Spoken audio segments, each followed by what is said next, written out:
Very excited to have our next guest. He is a Miami Heat champion, the youngest member of the 2006 championship team. And as our texter wrote in the other day, Leroy, he can't be wrong. Otherwise, he would not be Dorell Wright. Dorell Wright joining us on the show. Thanks for the time, man. Really appreciate it. Thank you, fellas. Thanks for having me on. Well, listen, I loved it because you went out on Twitter this week and you predicted that the Miami Heat will go all the way in the bubble. This made me very happy, Dorell. I know people accused you of homerism and thought that you were going for your former team, but you have a lot of former teams. You have former teams in the bubble. You got the hottest team going in the Blazers. So listen, you went with a team that you have a championship with for sure. But what made you tweet that, and why do you think the Heat have a chance to do some damage here? Well, it's so funny because before the restart of the season started, I still had Miami as one of my favorites to win, just because you look at their roster, they got a lot of intangible guys, a lot of guys that are the same players that they're able to switch 1 through 5. They're tough, they're scrappy. Their leader is, the perfect Miami Heat identity. He goes along with D-Wade, Udonis, Alonzo Mourning, all the great players that played in Miami and won championships.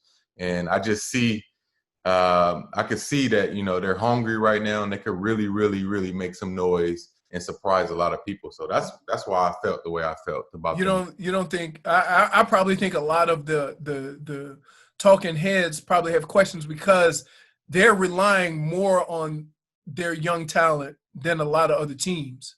Yep. So if there's any question, it's, hey, how's Tyler Hero going to produce? I mean, you see Kendrick Nunn has fell off a little bit. How's Duncan Robinson going to do? This is really his first year playing. And I think when you have those questions, then that's probably why people have questions. But guess what? Milwaukee's tested. Right. And they don't and it seems like it's the Giannis. They look like LeBron when he was with the Cavs early on right now. Right. For sure they do, man. And I believe in those guys. Those are 2 great shooters, 2 great young players. I still can't wrap my head around the fact that Duncan Robinson was an undrafted free agent. You know what I mean? So it's like even none. And I know I live in the Bay Area still.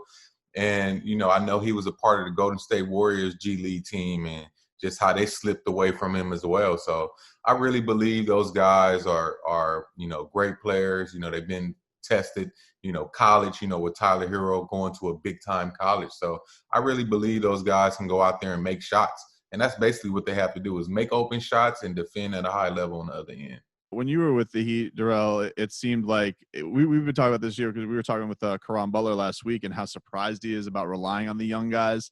It's been very different because it always felt, and this even goes back to Bam, like it feels like they make you earn it with doing all the small stuff and getting on the defense and all that stuff before they let you go and just kind of flourish and do your thing. And I guess just go play basketball and let you almost have fun with the offensive stuff. And it's been different this year because of Duncan, even though he was he's not a rookie, but it's his first year really contributing. And the same thing with Tyler, like they've let these guys kind of flourish. Has that surprised you as a guy who's been in this organization that they've let these young guys have the reins a little bit? Yeah, man, it's just a new era of basketball. Guys are getting younger and younger. Me coming in at 18, playing with guys that's my age now at 34, 35 is just crazy. To see, guys getting opportunity early on now. So a lot of these guys are coming in the league ready to play right away.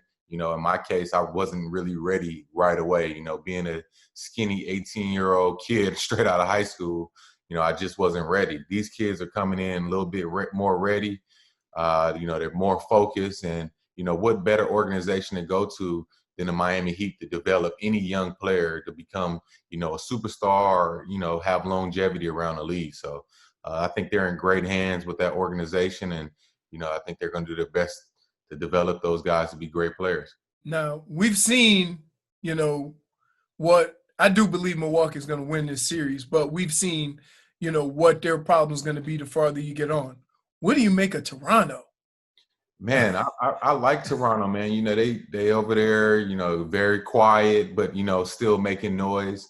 It's crazy to see them, be where they are without their best player from last year that won them a championship. Right. Have you seen a team be this good after losing? I mean, we're not talking about just a star. We're talking about a star in the entire league. Lose a guy like Kawhi and still be this productive? Yeah, I think the biggest thing that's really helped their confidence is last year with all those low management games that Kawhi took off. So those They guys got to play. Yeah. those guys learned what they had to do to be successful. So it was always that next man up mindset, and I watched a lot of Toronto games last year when my brother was there right before he got traded, but it was always next man up. It was never like, Kyle is out, Kawhi is out. It was next man up, and everybody went out there, played hard, and contribute the way they can. So I'm really not surprised. I love Fred VanVleet. He's becoming a star right before our eyes. Another guy undrafted, I think. I don't know who is watching his talent, man, but we got to get more people in basketball watching basketball, because these guys are great talents, and they just slipping under a lot of guys. They got two fullbacks at point guard, don't they? Yes, they two do. Bulldogs. Especially with Kyle coming in there throwing his body all over the place. Yeah. Now, Dorell, can you tell us what you got going on with the Players Tribune? I saw you have this text message talk show. Your first episode was with Damian Lillard and CJ McCollum. Cool idea, cool concept. Can you tell us a little bit about it and the whole idea? How much more of this can we expect from you? Oh man, it's so dope. I'm so happy I was able to team up with Players Tribune to bring this idea to life. Wasn't fully my idea, but man, it's just so different. It's a different concept. These new kids, they're always on the phone. All of us now, we always have our phone in our hands. So they decided to come up with something that was very creative, where I can, reach out to some of my friends and old teammates, and really just talk basketball, talk life, talk about our times and memories as teammates on and off the court. So like you said, my first episode was with two great friends, Damian Lillard and CJ McCollum. It was perfect when we dropped it because all the buzz that they had going on in the bubble and what they were talking about on the show.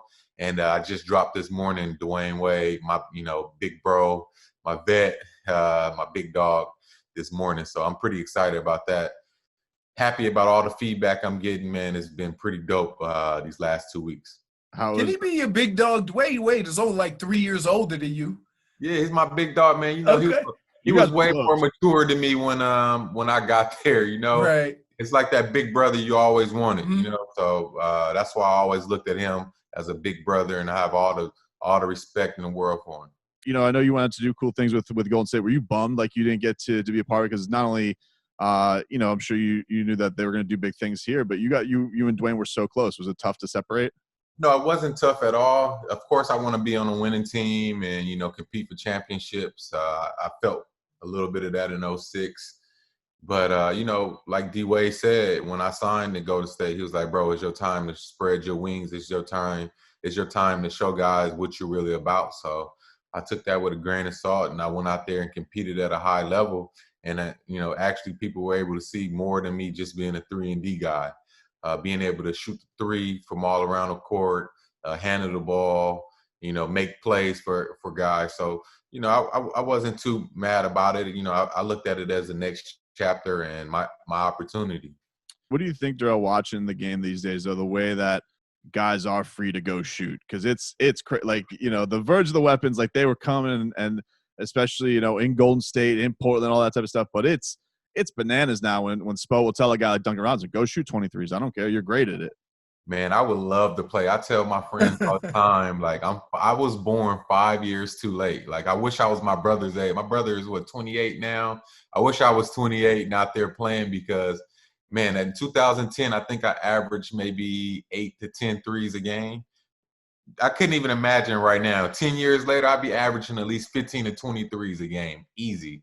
So right. I'm pretty upset. My mom, had me a little too early, man. What was the opportunity like this year? You guys did a little 06 virtual reunion with the whole team together. What was that experience like? Have you guys gotten to do anything like that and a chance to kind of just reminisce all together like that?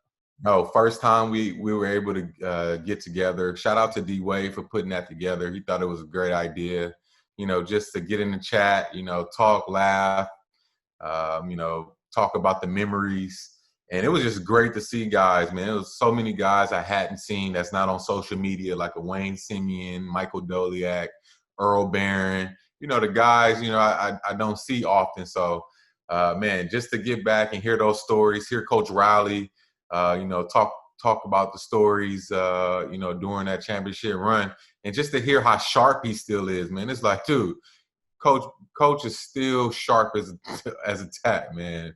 Just his memory and the stories and the things he remember. I'm like, damn, I didn't even remember that. How did you even remember that? So it was great to see all the guys and the old band get back together. Do you have a favorite Riley story from that season? Is there one that sticks out in your mind?